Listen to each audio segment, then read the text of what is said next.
Olá, camarada!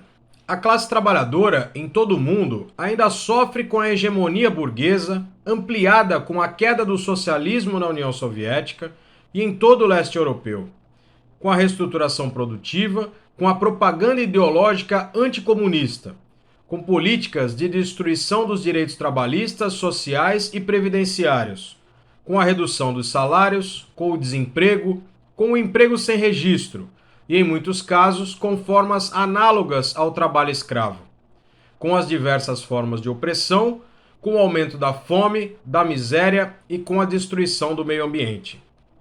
Como se tudo isso não bastasse, ainda enfrenta o crescente número de contaminações e mortes causadas pela pandemia da Covid-19, que já matou milhões de trabalhadores e que somente tem sido controlada nos países socialistas ou nos países capitalistas onde a classe trabalhadora tem um bom nível de organização sindical e partidária.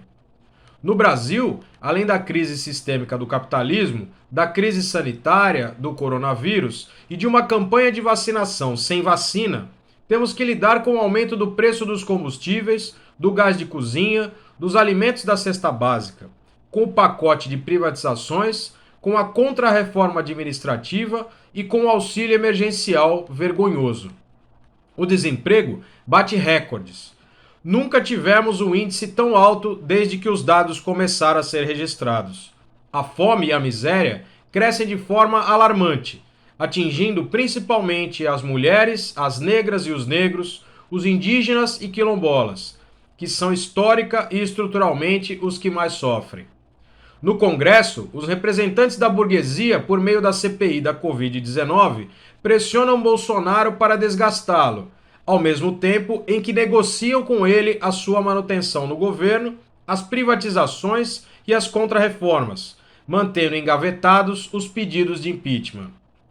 Em 2021, infelizmente a exemplo do ano passado, as greves e manifestações têm ocorrido, mas ainda muito aquém da necessidade para combater o descaso com a vida dos trabalhadores e os diversos ataques patronais em centenas de categorias. Para mudar este quadro, precisamos superar o atual recuo e a desorganização do campo dos trabalhadores.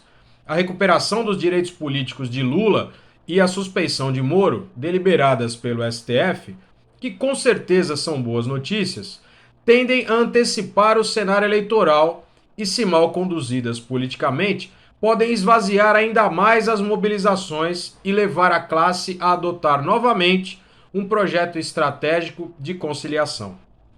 Infelizmente, as maiores centrais sindicais brasileiras, na prática, negam a luta de classes em sua radicalidade. Mais uma vez, a exemplo do que já ocorreu no ano passado, no último 1º de maio, o Fórum das Centrais, maior agrupamento sindical do país, ao invés de realizar o necessário balanço crítico da conjuntura e da estrutura de nossa sociedade e de fortalecer a independência de classe, resolveu reafirmar a sua política de conciliação nos palanques virtuais ao lado dos lacaios da burguesia.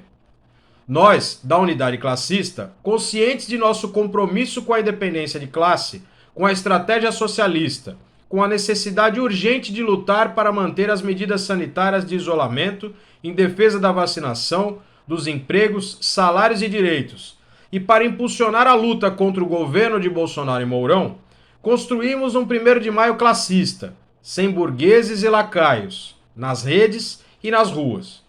Também propusemos a necessária retomada das manifestações presenciais, que chamamos de Maio Vermelho. E felizmente vimos que não estávamos sozinhos nesta empreitada, pois diversas outras organizações políticas também construíram um calendário de lutas muito importante ao longo deste mês. Para finalizar este calendário, a unidade classista e todos os trabalhadores brasileiros terão um compromisso mais do que importante no próximo sábado, dia 29 de maio. O compromisso de retomar as ruas para derrotar o governo assassino de Bolsonaro e Mourão. Nesta conjuntura, precisaremos mais do que nunca prestar solidariedade militante a todas as categorias, redobrar os esforços no desenvolvimento do trabalho de base, principalmente nos setores estratégicos, além de organizar frentes e fóruns regionais de luta. Precisamos dialogar diariamente com os trabalhadores, nos locais de trabalho, moradia e estudo, nos pontos de ônibus, barcas, metrô e nas portas de fábrica, para montar o quebra-cabeças da realidade, apontando a necessidade da luta e o rumo, além de prestar solidariedade às comunidades de trabalhadores que sofrem cada vez mais com a fome e a miséria. Devemos ainda continuar organizando e mobilizando trabalhadores, sindicatos, movimentos populares e a juventude, para construir e enraizar o Fórum Sindical Popular e da Juventude, de luta pelos direitos e liberdades democráticas em todas as regiões do país, para, por meio dele, fortalecer as lutas de resistência, a reorganização da classe, a construção do enclate e o poder popular rumo ao socialismo. Dia 29, nos encontraremos nas ruas, por emprego, vacina no braço e comida no prato. Fora Bolsonaro e Mourão. Avante, camaradas! Unidade classista, futuro socialista.